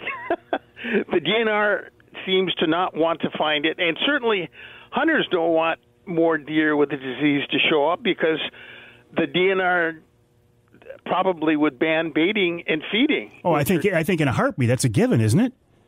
Yeah, but ironically, in 2018, when this first deer in the UP was diagnosed with chronic wasting disease, the DNR did nothing. They didn't ban baiting. They didn't ban feeding. They did nothing to address that diseased doe in Dickinson County for 1 year. There wasn't a ban on baiting and feeding put into place in the UP chronic wasting disease zone until 2019, a year after that first deer was identified. And I think the department lost credibility with hunters because of that delay. They're still asking if baiting and feeding are responsible for spreading the disease. Why was nothing done for a whole year? If you were to put a baiting and feeding ban across the entire UP, that would change your deer hunting completely and your deer survival. I mean, it's an inconvenience for hunters in the lower, but up there it would be a whole different ballgame. Correct. Our deer population would plummet without supplemental feeding in the winter when we have a severe winter. Our deer population would certainly go lower much faster than any impact chronic wasting disease would have. However, I don't think there's a need for a ban on baiting and feeding. Deer are social animals, even in areas, Minnesota, prime example, deer baiting is illegal in Minnesota. Minnesota has chronic wasting disease in a number of counties in that state. So you can't blame deer baiting for the disease or the spread of the disease in that state. And there are states out west, the same thing. Deer baiting is practiced out west. We're mule deer hunting, but the disease is chronic in parts of Wyoming and Colorado. Let me go back a couple of steps here. You said that the does will pass CWD along to the fawns. Is that through nursing? It could be in the womb. It could be through nursing. It's certainly nose-to-nose contact between does and their fawns is a daily routine. They mutually groom one another on a daily basis. And I've seen this repeatedly while walking with whitetails. I've been walking with deer for more than 20 years, both does and bucks of all ages, and observed, witnessed, filmed, photographed does and fawns mutually grooming on a daily basis, and certainly there's a chance that the disease could be spread in a mother's milk. But the fact is, we know, the DNR knows, that does that have the disease give it to their fawns. They know it. Yeah, that's being ignored. I just wanted to, from my own mind, I wanted to clarify that because I knew about the nose to nose, but I was curious about the nursing. But in the womb, as you say too, I hadn't thought of that. So it's an interesting situation. And the chronic wasting disease situation in the UP is largely been ignored because the wolf management has been a major distraction in the last year, drawing all of the attention of sportsmen to try and get wolves managed. But in the lower peninsula, it's even more of a joke, a big joke, that they've got a ban on baiting because of the possibility that practice may spread the disease, yet they adopted a 3-year experiment in the southern Michigan chronic wasting disease to protect deer that they know have the disease with mandatory antler point restrictions.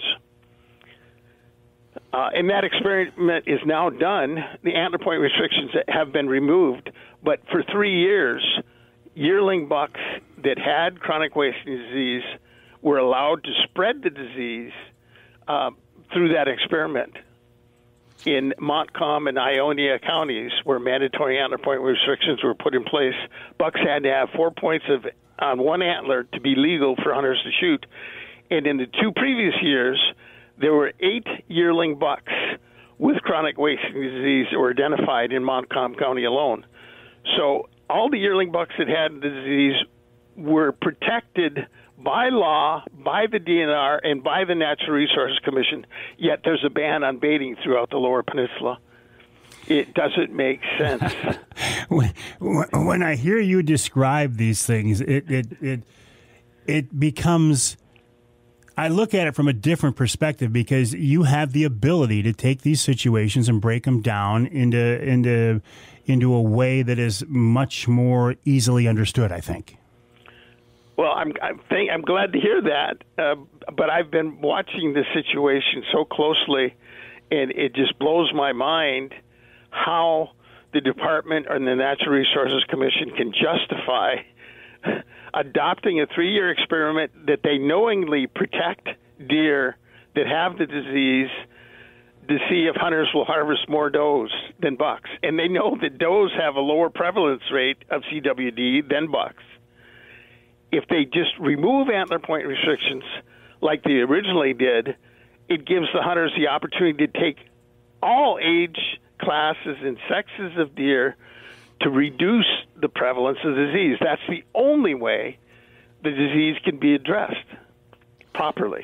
You mentioned wolves. I got to go back to that. Boy, disappointing that that's been taken out of our hands here in Michigan once again.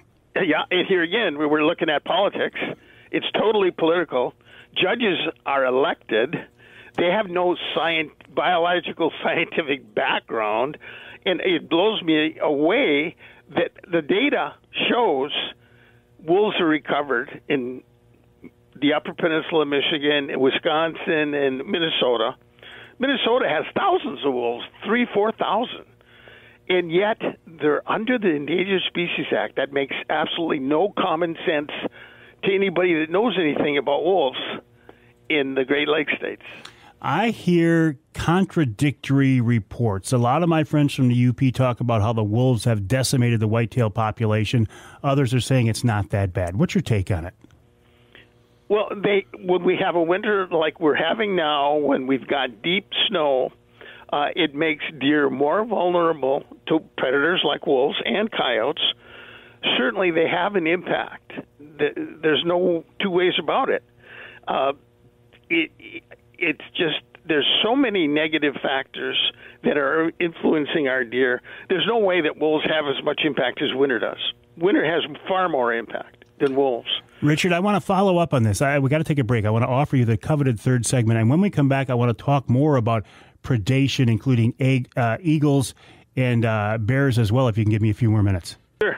Perfect. Richard P. Smith, the website, richardpsmith.com, richardpsmith.com. Pat, when Richard's on here and I give him that coveted third, I just sit back, I throw out a few questions, I put my feet up, and I just ride on into the sunset because Richard makes it easy.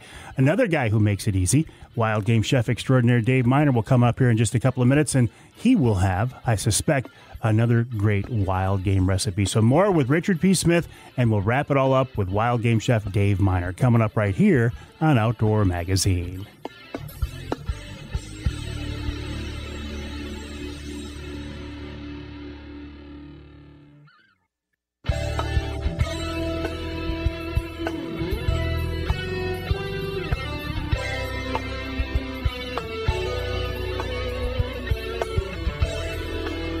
You can hear the Outdoor Magazine show in Iron Mountain on WMIQ 1450 AM.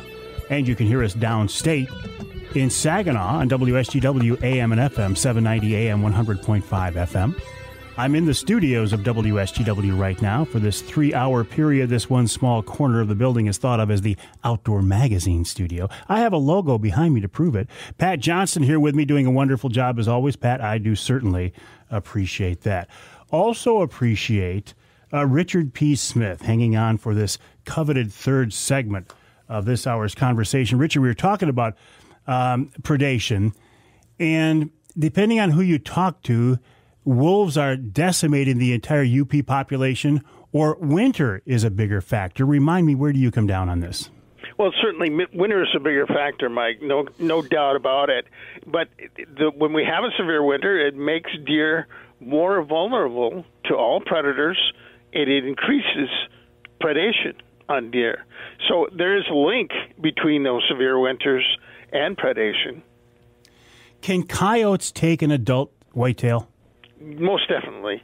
I've followed tracks of a coyote chasing an adult doe, and he eventually caught her and killed her. And I found I probably pushed the coyote off the carcass when I got to where the doe was killed and was partially eaten. In deep snow, when the conditions favor coyotes, when we have a light crust where coyotes can stay in the crust and deer break through, it gives them a major advantage. What about bears? Now, obviously, bears aren't wintertime predators on whitetails, but in the springtime, during the fawning period, they do play a role, don't they? Yes, they're very important predators on whitetail fawns. When fawns are dropped, coincides with the black bear breeding season during May and June. And males cover a tremendous amount of territory during that time looking for receptive females. And they just bump into fawns that tend to hide rather than run, and it's easy for them to pick off those fawns soon after they're born. Some bears kill multiple fawns during the course of a spring. Once the fawns get to the point where they don't hold tight and they run, could a black bear chase down a fawn? In some cases, once the fawns are 2 to 4 weeks old, it reduces the chances of them being preyed upon by bears. However, I was walking with an adult female black bear and her cubs with Terry DeBryan, who had a bear research program going on, and we watched her kill a fawn that was over 2 weeks old. It was still trying to hide. The bear stepped up on a log, and the fawn was hiding just on the other side of the log, and she pounced on it. She didn't chase it down, but she just happened to be lucky enough to catch it. Wow, that would have been a very interesting thing to see. Yeah, it was.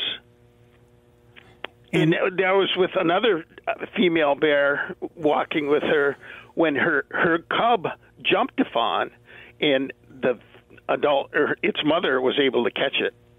But that fawn was less than 2 weeks old, I believe. And eagles. Now, I had no idea that eagles would eat fawns, but I talked to some folks in northern lower Michigan who had a big whitetail ranch, and they said they saw it all the time. Yeah.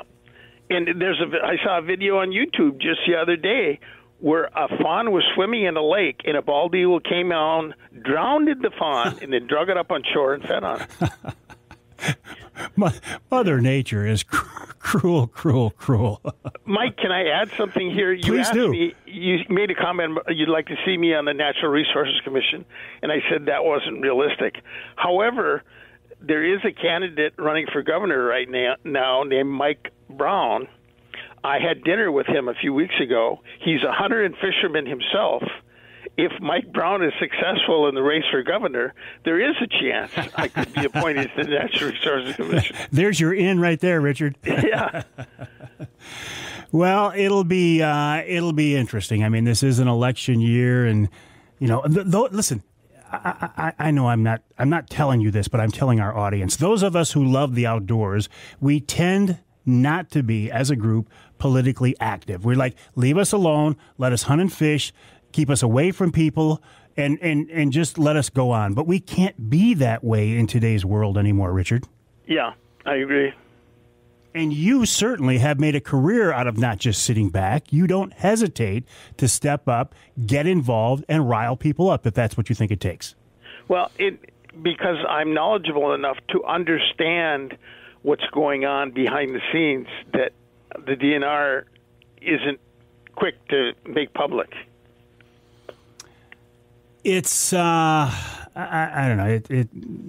The DNR is a big government bureaucracy. I, in general, don't like big government bureaucracies, but I don't think, and I'm not saying you're anti-DNR, but I don't think I am as negative towards them as you necessarily are. Well, the department has done some very good things, and they were trying to make some very badly needed changes to UP deer harvest regulations last fall in making necessary recommendations. And I applaud them for that. It was a long time in coming, but they finally did it. Unfortunately, the Natural Resources Commission used social science rather than biological science in making their decision. And again, we come back to the NRC. All right, Richard, listen, always a pleasure. I got to let you go because I'm out of time, but I'll send people to the website, richardpsmith.com, richardpsmith.com, and you and I will talk again soon. We'll take a break here in the Outdoor Magazine show. When we come back, wild game chef extraordinaire Dave Minar, I don't know what he has planned, but I can guarantee you it will be good. And since we're recording this and it's just about lunchtime, Dave's recipes always sound really, really good.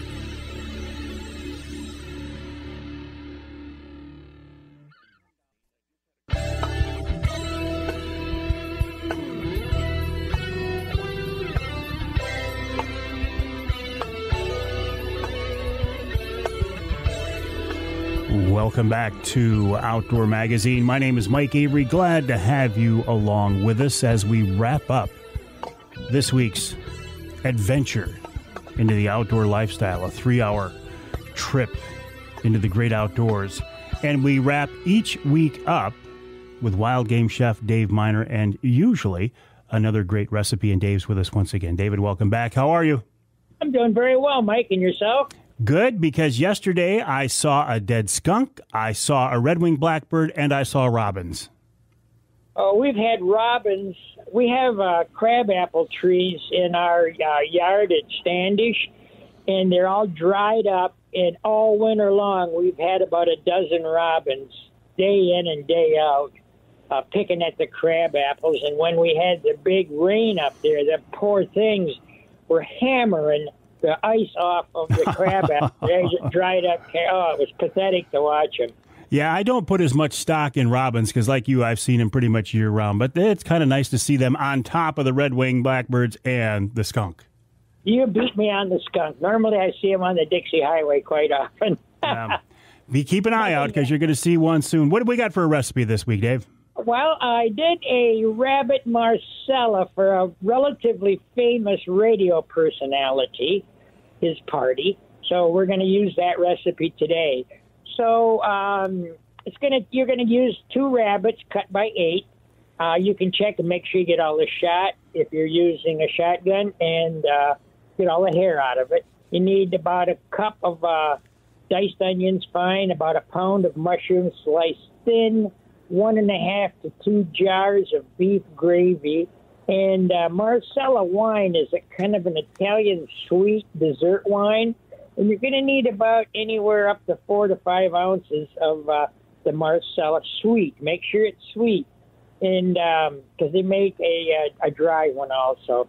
A tablespoon or so of parsley chopped up, a cup of flour, a couple tablespoons of butter, 2 to 3 cloves of garlic, and some olive oil, and a pepper mill. So what you're going to do, after you get it all cut up, you're going to grind pepper all over the meat, the black pepper, and then dredge it in flour. And so you're going to brown this in batches in the olive oil. So after you do that, get it all browned off, all the pieces, and then put it in a casserole.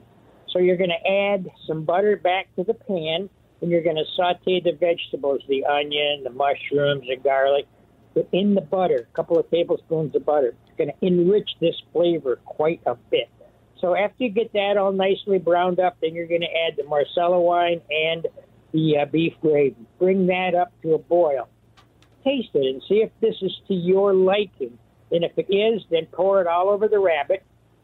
And then what you're going to do is get it in a 350-degree oven, uncovered, because you want to reduce down some of this flavor because the rabbit's going to cast off some moisture along with the vegetables. So you want to leave it open, 350 degrees.